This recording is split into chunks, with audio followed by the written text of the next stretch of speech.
Indépendance totale. 7h, 10h sur Radio Courtoisie, ligne droite, Baudouin-Wesselmann. Bonjour Alexis Poulain.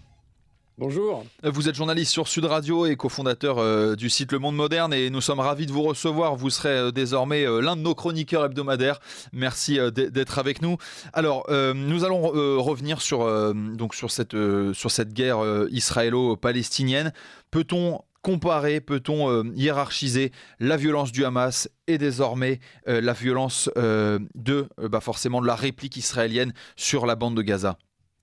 Alors, c'est toute la question, évidemment, sur la frappe de l'hôpital qui a eu lieu hier, à savoir est-ce que c'est l'armée israélienne qui a frappé ou est-ce que c'est, comme le disent les autorités israéliennes, un tir du djihad islamiste ou du Hamas. Là, chacun se renvoie la balle, la bombe. En l'occurrence, c'est plus de 200 morts, évidemment. Dans Libération, ce matin, un ancien responsable d'opération américain dit qu'Israël doit garder la morale, en réalité, dans son intervention et rester du bon côté. Sinon, on peut voir le monde arabe s'enflammer. On a vu déjà les jets de pierre sur l'ambassade de France, je crois, au Liban. En Tunisie également. Donc, la situation est extrêmement inflammable. Et la question, en fait, qui se pose aujourd'hui, c'est pas qui a commencé, puisque cette histoire de la bande de Gaza, elle est malheureusement vieille de plusieurs dizaines d'années. C'est qui va arrêter. Et personne ne peut le dire aujourd'hui. Joe Biden va se rendre dans la région pour promettre davantage d'aide militaire à Israël. L'armée israélienne recule de quelques jours l'opération militaire sur le sol pour éviter que ce soit un carnage, évidemment, pour ces soldats, mais aussi pour les habitants de la bande de Gaza. On ne sait pas ce qui va se passer.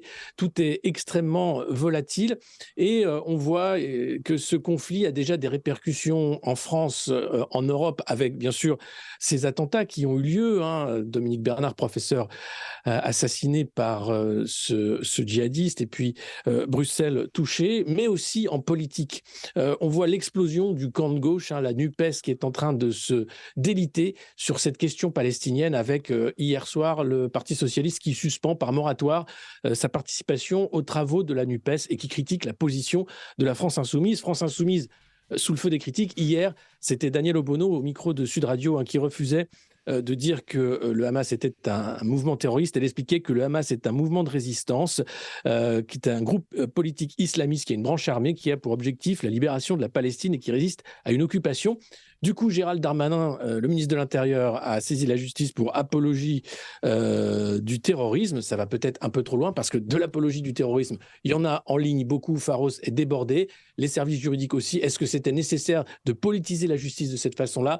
Je ne crois pas. Est-ce que la France Insoumise a raison de continuer de parler de crimes de guerre? Elle a de plus en plus de mal à faire entendre sa voix. Daniel Obono a expliqué qu'elle a dénoncé, bien sûr, les exactions du Hamas, qu'elle demande le jugement de tous ceux qui sont coupables de ces crimes.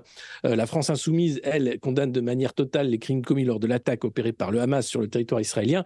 Tous les actes de terreur, crimes de guerre susceptibles d'être qualifiés en crimes contre l'humanité par la justice internationale. Mais tout ça, finalement, est un brouhaha. Elisabeth Borne expliquait que par ce choix de crimes de guerre et de ne pas utiliser le terme terroriste, la France Insoumise se mettait à l'écart du camp républicain. Je ne suis pas du tout d'accord avec ça et je pense que le débat mérite mieux parce que l'autre question que personne ne veut poser dans le débat, c'est est-ce que l'armée israélienne est une armée d'occupation ?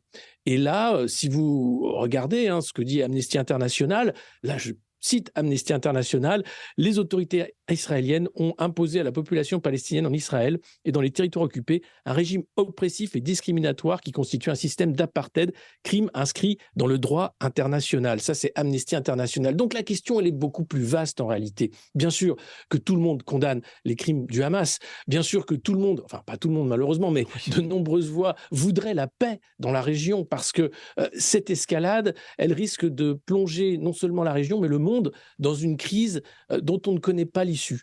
Et là, aujourd'hui, on voit que tout est extrêmement fragile.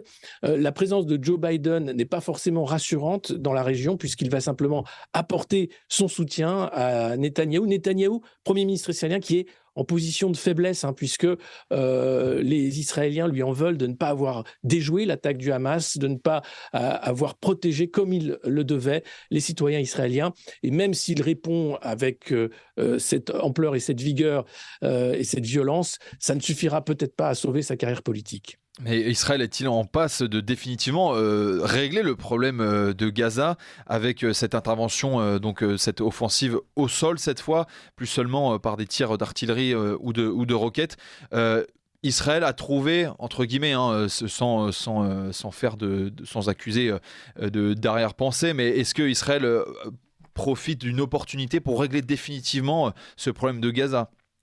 Évidemment, oui. Après la stupeur, après le choc, après la violence des actions du Hamas, les prises d'otages, la réponse, poussée bien sûr par l'émotion, permet d'aller au-delà et de vouloir l'éradication du Hamas. Et c'est ce que veut faire Benjamin Netanyahou. Le problème, c'est le coût humain. Si vous envoyez Tsahal dans Gaza aujourd'hui, évidemment que le Hamas s'est préparé.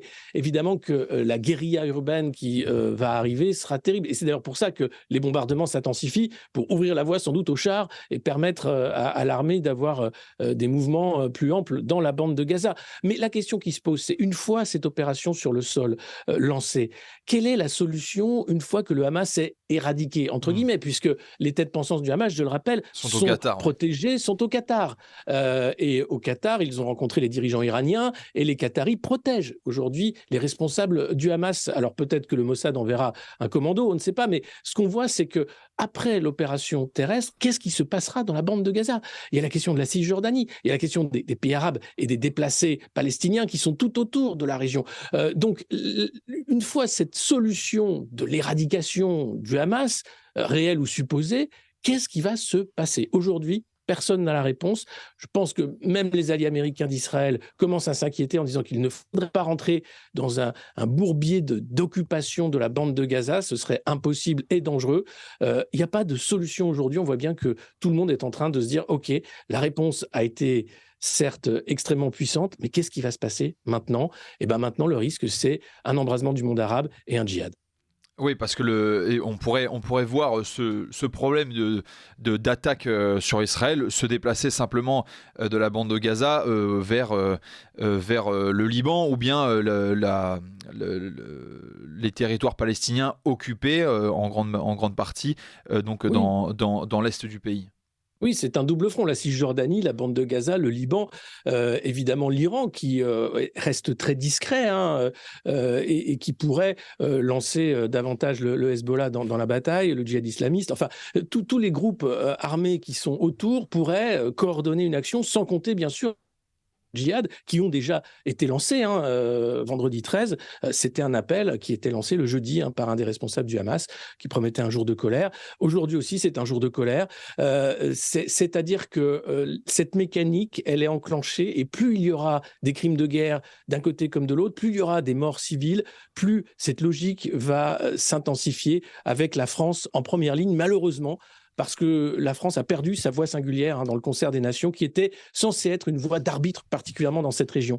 Depuis quelques années, malheureusement, la diplomatie française s'est alignée sur la diplomatie de Washington, et il n'y a pas de voix discordante, ou du moins de voix d'arbitrage de la France dans ce conflit.